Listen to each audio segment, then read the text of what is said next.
Bonjour, donc je suis Cyril Thébault, je suis responsable du bureau d'études et directeur technique adjoint à la construction du site de Sarcelles.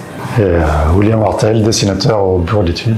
Notre principale fonction, c'est d'étudier le décor. Donc en fait, on reçoit un élément qui est la maquette, donc une équipe de scénographie et artistique avec le metteur en scène ont mis au point. Il y a plusieurs réunions avant où on va se mettre d'accord sur ce qui va être possible et pas possible.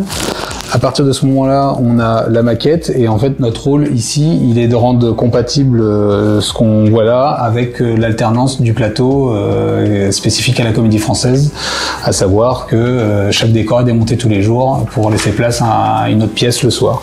Nous, il faut savoir, c'est vraiment, on touche à l'artistique, mais on fait pas de l'artistique. Notre rôle principal, c'est de sortir des plans qui n'ont rien d'artistique, qui sont des plans de construction, afin que les équipes d'en bas puissent construire, quoi. Donc après là on touche un peu à l'artistique parce qu'on est en relation directe avec le scénographe. Le poste de William, c'est l'intitulé, c'est dessinateur, mais j'aurais plus vocation à appeler vraiment concepteur en fait. C'est-à-dire que surtout avec les logiciels qu'on a aujourd'hui, tant à concevoir qu'à dessiner. Quand je dis concevoir, c'est-à-dire à réfléchir comment on va fabriquer l'élément et comment on le modélise.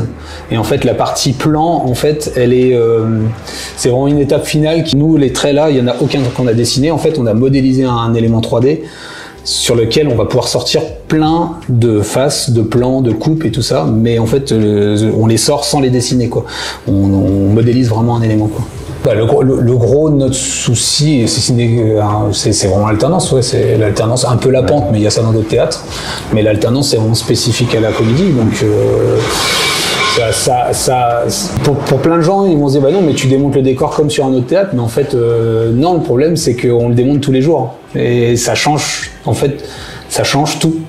Ça change énormément de choses. Il faut que ça soit démontable en 1 heure, donc on peut pas le construire de la même façon qu'un truc qui est planté, on le fabrique, il est monté, il reste 3 mois sur scène. Donc ça change énormément. On l'a pas dit ça, mais on travaille au millimètre. Alors il y a des gens qui vont se dire pourquoi ils travaillent au millimètre. Alors parce que déjà en termes de construction, c'est quand même plus facile de travailler au millimètre. Et ensuite, des fois, on est un petit peu, alors je vais pas prendre le terme mal poli, mais on va très loin dans le détail. Alors moi quand je suis arrivé ici, je me disais ouais mais bon le premier spectateur il est à 10 mètres, on s'en fout quoi. Mais en fait non, il y a des captations. C'est pas que le millimètre est important, mais en fait il y a des lignes qui sont très importantes. On pourrait se dire ça, il n'y a pas besoin de se prendre la tête, mais en fait si une ligne ça peut accrocher la lumière et en fonction de comment ça accroche la lumière, l'image peut être beaucoup moins belle. Sur ce que veut le scéno en fait, c'est au scéno après de prendre la décision, c'est pas à nous, hein, mais donc on envoie beaucoup d'éléments au scéno pour dire est-ce que vous voulez que ça soit comme ça ou comme ça. Ce que j'explique souvent, c'est que la maquette, vous avez tous les sièges d'un seul coup, quoi. Alors qu'en 3D, on n'a pas toutes les vues en 3D. Il faudrait faire une caméra par siège pour vraiment...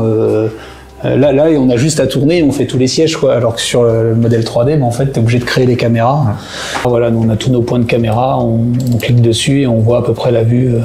Donc, c'est des plus importantes, c'est les caméras extrêmes. Sur Cyrano, après, il y a beaucoup de changements de décor. Donc en fait, on a cette toile là qui va être un tiret lâché, qui va tomber, qui va laisser découvrir cet élément-là derrière. Et ensuite, lui, il va pas tomber, il va disparaître à l'entracte et en fait, il laissera découvrir cet élément qui sera donc en haut là derrière et qui va. On a le carnet, voilà. Ça c'est fourni par le. Ouais, ça c'est fourni par la scéno. Par la scéno où c'est chaque étape en fait du décor. Par exemple là, ce praticable là, ça disparaît à vue. Donc c'est une volonté scénographique.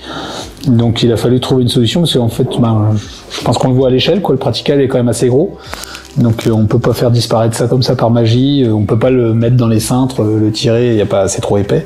Donc là ça a été divisé en 4 camemberts en fait et ça va partir sur des roulettes, ça va être mis à la verticale et partir sur des roulettes. Par exemple, on a passé beaucoup de temps sur cet élément-là parce que cet élément-là qui était un dais, qui devait tenir des toiles en fait à l'arrivée, il y a de l'éclairage partout dessus, quoi. L'idée de la pièce en fait, c'est vraiment de créer un théâtre dans le théâtre. Donc en fait, on a recréé un cintre pratiquement, quoi, un grill, quoi. Enfin, voilà, un cintre à l'intérieur que on va devoir ranger. Pour ranger cet élément-là, en fait, on va le mettre. Après, on va le retourner à la verticale, faire un quart de tour à la verticale et ranger dans les dessous. Bon, ça a été tout un sujet, ça, il y a eu beaucoup d'allers-retours. Les artistes, ils n'ont pas de limite, donc en fait, ce qui est bien, c'est qu'ils n'ont pas de limite. Donc, faut toujours se reposer des questions. Il n'y a jamais rien d'entériné. Donc, moi, je trouve que c'est ouais, on s'ennuie pas quoi à ce niveau-là. Un souvenir marquant. Hein. Ouais, si moi, je dirais c'est Electro-Orest quand même ou la boue. Quoi. Ouais, ça marque un peu. C'est de se dire quand même qu'on a mis en alternance, je sais plus à l'arrivée combien il y avait, peut-être 2 mètres cubes, 3 mètres cubes de boue qu'on enlevait et qu'on mettait, c'est pas nous, hein, mais que les accessoiristes au plateau enlevaient, mettaient, et on a créé tout un système de, donc ce qu'on appelle des tampons, mais c'est des petits ascenseurs avec une ligne de petits chemins de fer en dessous là pour enlever toutes les, quelque part c'était un peu dingue d'avoir, je trouve, d'avoir fait ça, et c'est vrai que quelque part tu te dis on l'a fait, c'est génial quoi.